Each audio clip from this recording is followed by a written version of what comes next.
There you have it, everyone. That is the Lego Disneyland Alweg monorail system. Features mostly it's a mostly Lego construction, though some modifications were made for display convenience. Theoretically, the monorail could be run off of a 9-volt battery in this 9-volt battery pack, which I believe came in actual Lego monorail sets from back in the day. Unfortunately, in order to get good traction, I needed to include 1, 2, and 3 motors.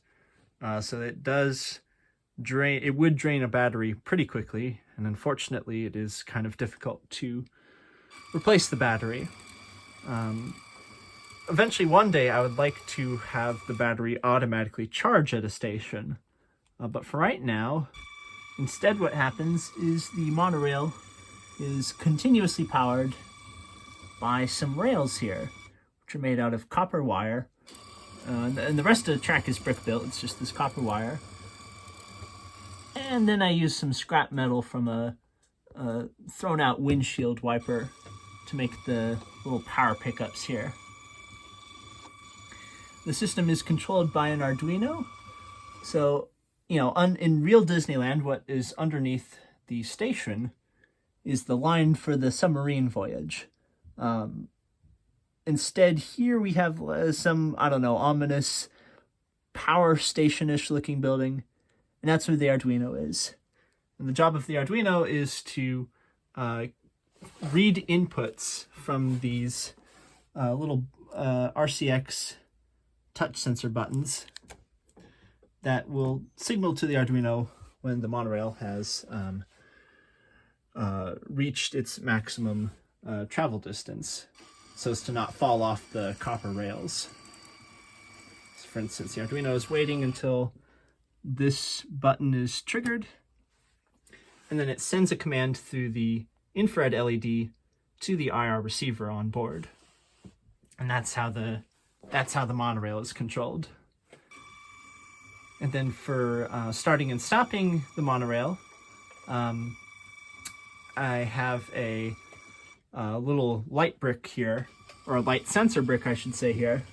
And it's actually a fun little piece from, it predates Mindstorms. This is from the 80s, back when Lego robotics involved plugging into an Apple II computer. So that's a fun bit of history right there that still works just fine. And it allows guests to kind of operate the model, but in a contactless way. So,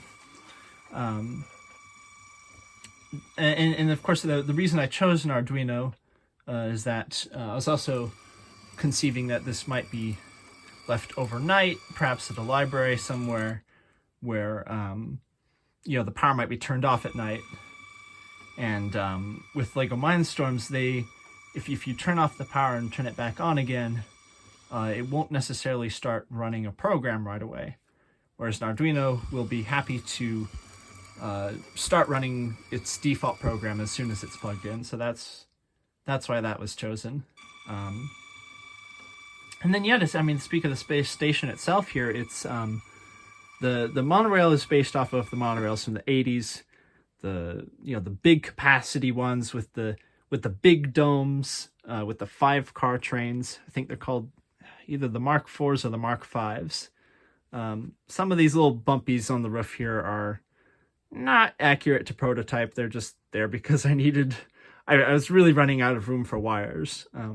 For some reason I made this to, I got really into the Lego trains, which are built to 1:48 scale. So that's the scale this is built in, which is a little bit smaller than minifig scale. I probably should have built it to minifig scale, but it's tightly packed in there. We'll just say very tightly packed inside the monorail itself. And then so the monorail is based on monorails from the 80s, and the station is based on the station from the 60s. So the original Disneyland monorail station. I say based upon, obviously these little infrared towers are just they're out of necessity. They would not have existed in Disneyland. Likewise, the colors on the roof, I think, were actually blue and white instead of red and gray, but, I was using parts I already had. Didn't want to do a terribly expensive model here. And same for the railings. They're a little bit creative use of an interesting part. We have some people waiting for the monorail in the station. Yeah, that's about all there is to it. It is, I will admit, a slightly finicky display. Won't guarantee that it will work right off the bat, but hopefully we can get it running for one of these displays someday. So, yeah, hope that will be something people can enjoy.